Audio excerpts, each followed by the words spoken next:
Well, I am an 83-year-old retired nurse midwife from the actual practice of nursing midwifery, but I am still active as a midwife. And I'll tell you about that as we go along. And I'm a Franciscan Sister of Mary, and my congregation is one that is concerned. We started off with healthcare, so that's where I got into nurse midwifery, was through this. I decided early in my life that nursing was my call, partly because I had two aunties who were nurses, and they just thrilled me. I just thought they were the most wonderful people in the world. And then I entered a nursing order at that time, or one that's involved with healthcare. And so it was just logical that I would become a nurse, which I did. And I never regret it. I love nursing. I love to take care of people. I think that's part of the maternal aspect of any woman, to take care of people. I'm energetic. I'll say it and you can edit it. I'm a liberal, flaming Democrat. And I grew up with a grandmother who was a strong Democratic farm labor woman. And so I learned all these interesting things in politics from her knee. And I've usually used those principles all my life because I'm very politically involved with legislation for midwives and things like that. So that's kind of who I am. I love life. I've been in good health all my life, and I've worked hard all my life. And mostly my hardest work was in nurse midwifery, the early days.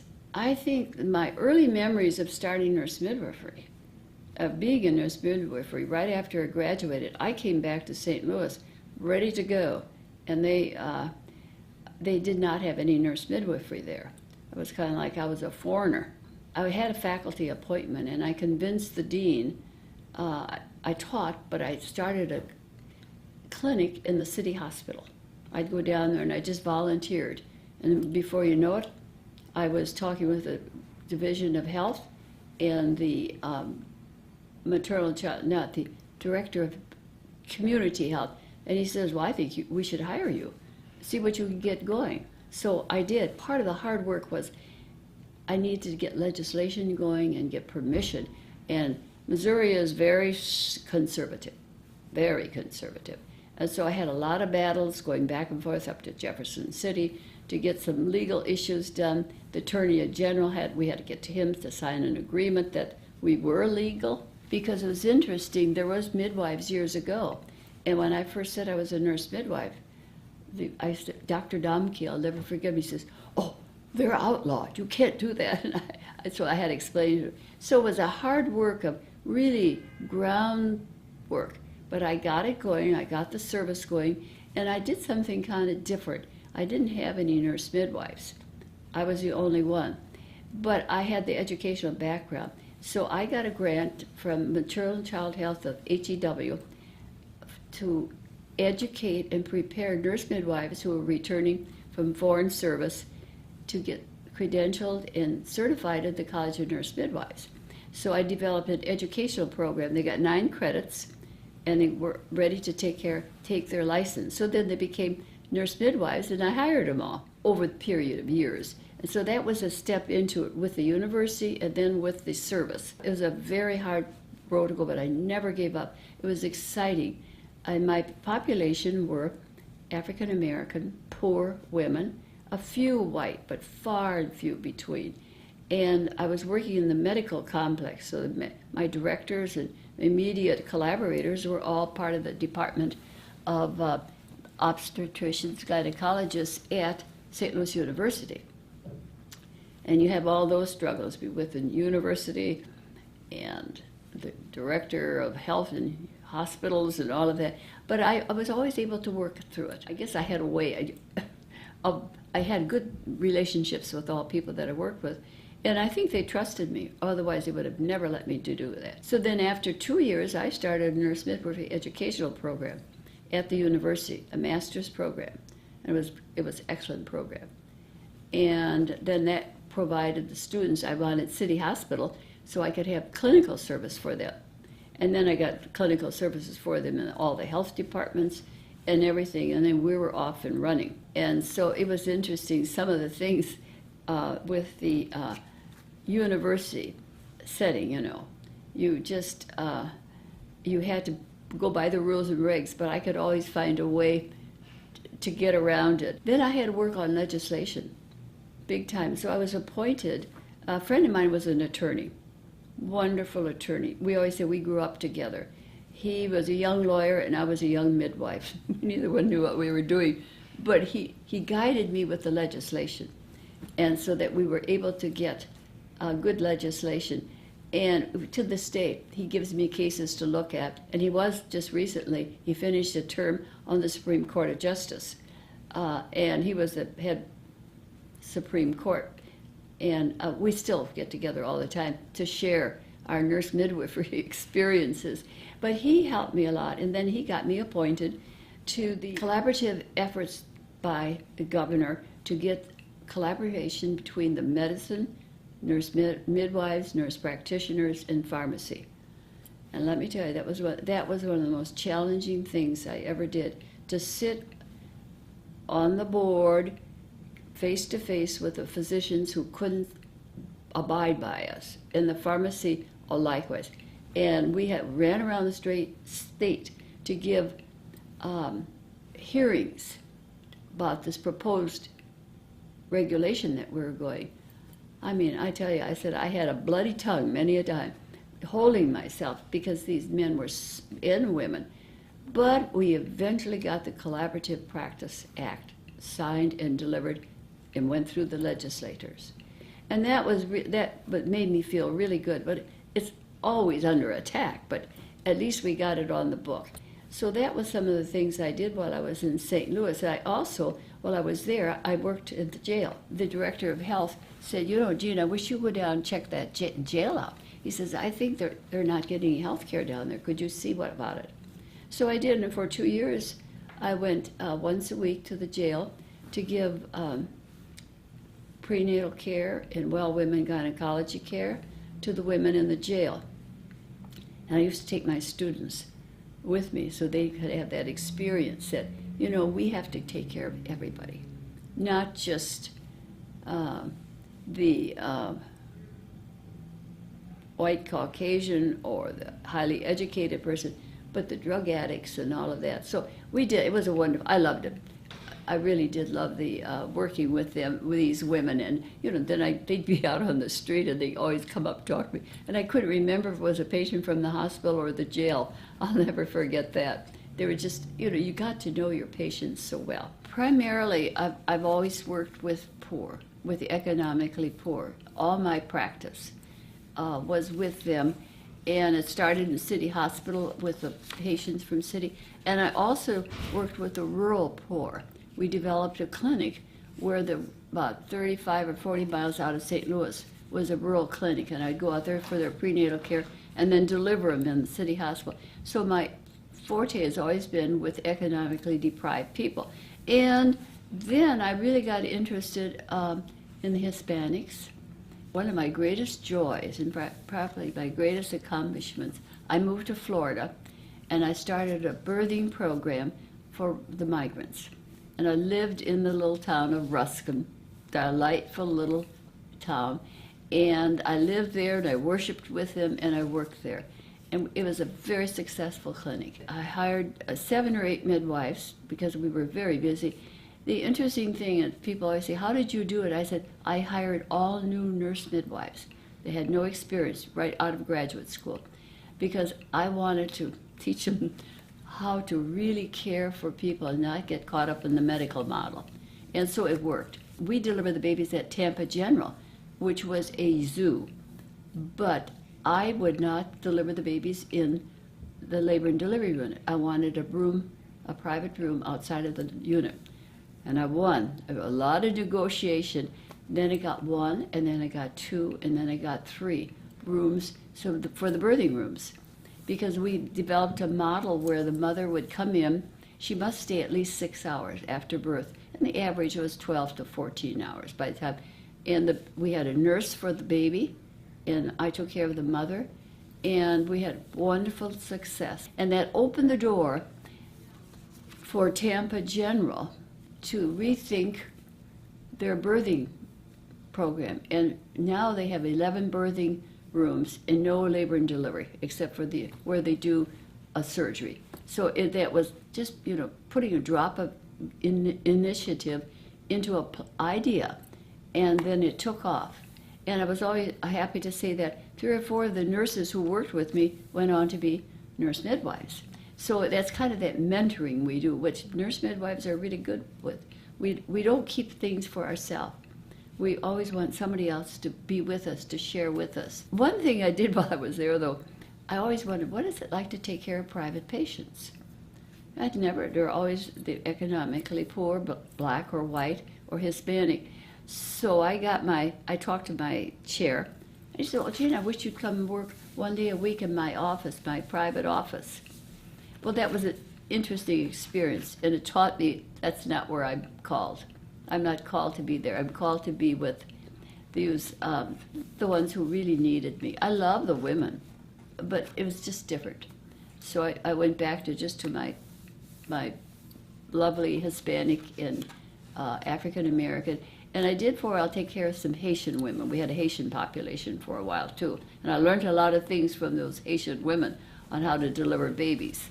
It was entirely different because they really believed in squatting, and I had never done that before. All of a sudden, she just gets on the floor, and I just threw myself on my knees and helped her with the baby. And so I thought, well, this is easy. And I did a lot of things, I must say, in my early days, and even later.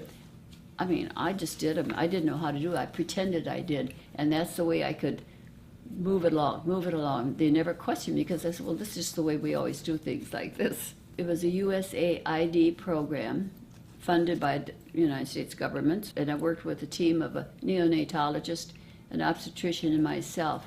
And we spent our times in the rural areas, and that was just a whole different experience. And my role was to spend time with the DIA, which is the traditional midwife. And I did the evaluations, and I talked to them how they deliver babies. And of course, they're all delivered in their homes. And by homes, it isn't what you think. The animals lived on the first floor, and then the structure above was upstairs. And it was made sense, because Egypt at night is cold. And the animals, the warmth from the animals would move up and keep them warm. The patients said they delivered their babies, and the DIA they were just remarkable women. I'll tell you about one. I have pictures of her. She was like a grandmother. Most of the DIAs are 60 or over before they start.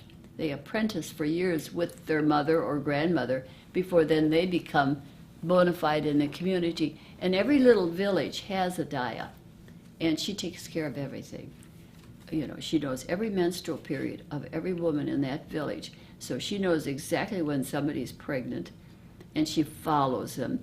And she also takes care of people who die. She dresses bathes and dresses the person. So she's a census keeper, and she's everything in that community. One day I was in one of the villages, and I spent the day with her.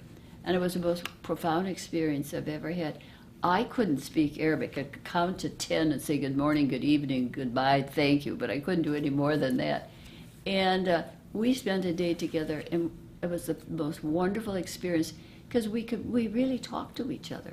We knew what we were saying, and we understood it, and mostly by sign language, but by expressions. And she'd take me by the hand, and she wanted to show me this. It took me all around the village, and it was wonderful. And then we went to her apartment. And now she's probably one of the richest people in the apartment, in the village, pardon me. There was beautiful Persian rugs on the floor, and it was just lovely to have shay tea. And then we talked some more. And then she wanted me to put on her robes, her black Muslim robe and a scarf, and to be dressed just like her. That was really a privilege, an honor for me. And then I had got a picture taken of the two, and I got one back to her, and I've kept one. She was truly one of the most beautiful midwives I've ever met, because it was holistic. That was what it was, the whole family. Now, the other thing, when I was working with the other dias, they were all good. And we did have classes for it. Because there were the government invested well in the dia because they couldn't bring all these millions of people into hospitals. So they really did, and they all had their kits, and that's the one thing they wanted. They didn't have enough kits. That's a kit when they do the birth, to tie the cords and to do all those kind of things with the baby. And they treat the eyes. We used to always put silver nitrate in the eyes. They put coal. And, it just, like we do, coal, right. That was just a great experience being there for those people. One of the doctors, one of my colleagues, who was an obstetrician, he was home births. Oh, he'd go like that. And then we went to visit some of the hospitals, too. The hospitals are, unless you go to a private hospital, the general hospitals are just disaster. We saw a birth, and he says, I'm for home births from now on. I don't want to deal with these hospital births here anymore, because it was just cruel.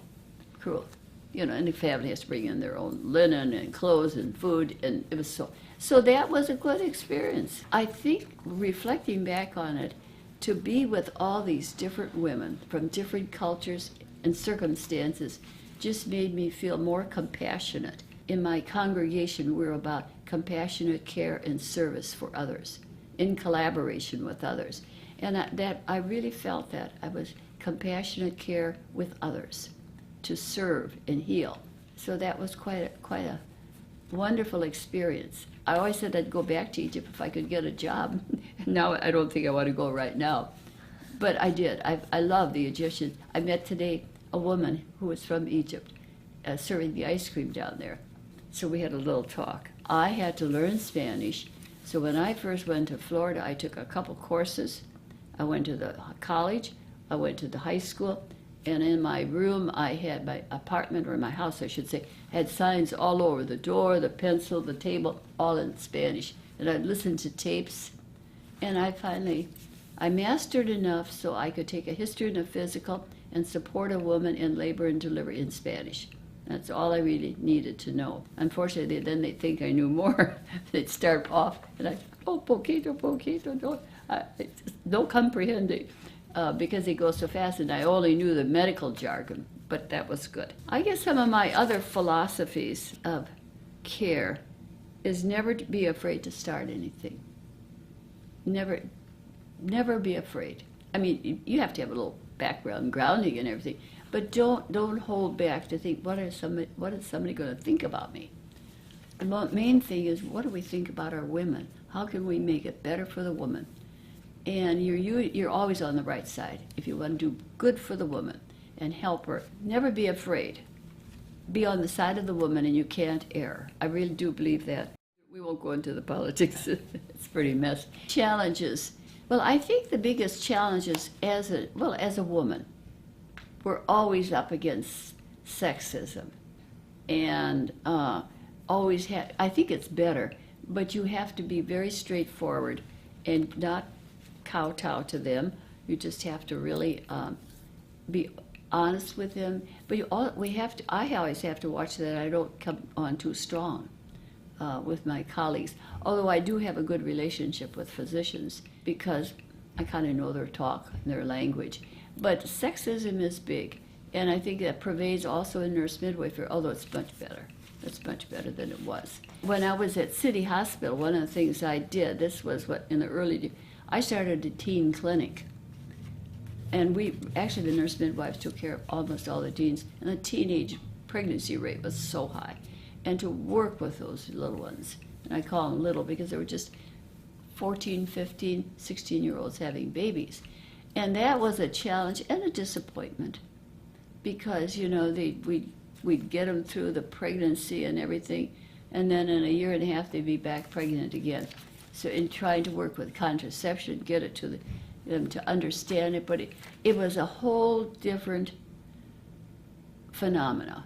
That was always a challenge, that we couldn't really have self-care for themselves, that they had total respect. I remember we started one time in one of the clinics, we wanted to start some breastfeeding classes.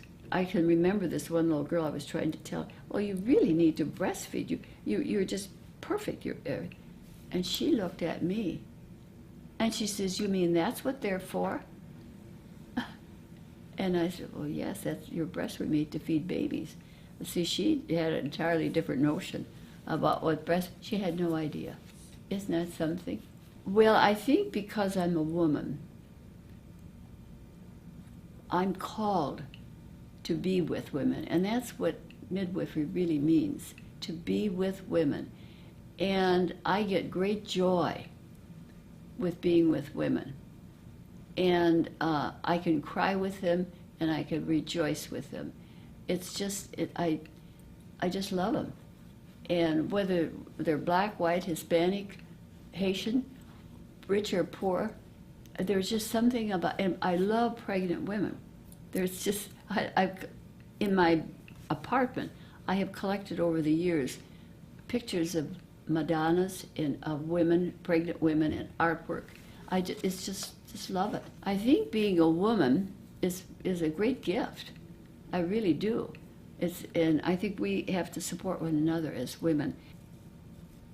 Oh, yes. You got it. You got it. One of my greatest joys, and I believe accomplishments, was after I retired from nurse midwifery, there comes a time when you can't do the call anymore. 30 years of doing call was, for me, a little more than I could do because I was always had another job beside nurse midwifery. And then I started Woman's Place, which is one of the pride and joys of our congregation. Woman's Place is a place for women who experience violence in their life. And that was a call for me. I knew it when I was doing midwifery, but I couldn't crystallize and focus it. And there wasn't that much around in those days, for services. And so my friend and I developed a place called Woman's Place. That's just what it was. And it was a drop-in center for women who experience violence in their life. Because the majority of women who are abused don't go to shelters. There's not enough beds. So I got very active in the political community about funding and good legislation and improving our legislation on rape and all of those issues. And Woman's Place is a beautiful place. My goal was to have something that was absolutely beautiful, lovely, fresh flowers, music, curtains, everything, because she very often doesn't have this in her home, so that when she comes, she's at peace. We always have coffee and tea and everything, and we did a lot of classes and a lot of support groups. And as we went, we're in 15 years in doing this now, we have found that it's a place of healing and the support they give each other. They have become fast friends. The abused women have now nurture one another on their journeys to healing. And many of them are still with us. They come to volunteer now. It's the only one in the city of St. Louis that's a drop-in center that, they don't stay overnight. And we've never had a problem. It's known to everybody, the shelters are always kind of, they're secret because they don't want the abuser to come around. We've never had a problem because we've always located ourselves in a business district. There's a lot of traffic and everything is going on, and we've got wonderful support from the merchants and the people. It takes a long time to have the community trust us, but now we get referrals from all over, and we're very busy. I remember when we first started, I said, oh, I wonder if we'll ever get anybody. I mean, then there are days where I say, oh my God. And between the phone and people, it's a walk-in. You don't need an appointment, you just come, and the word gets out. That's one of my greatest joys, and it's because, and that's midwifery at its finest. That's my caveat. Midwifery, because we are with women through all events of their life, and we stand with them, and we support them, and we love them. And that's what midwifery is about. Amen. I got the Hattie Hampshire Award, and I think that was one of the things they recognized was how I continued midwifery even after stopping the clinical practice and taking it to a new dimension where midwives can still carry on and nurture and support and love these women.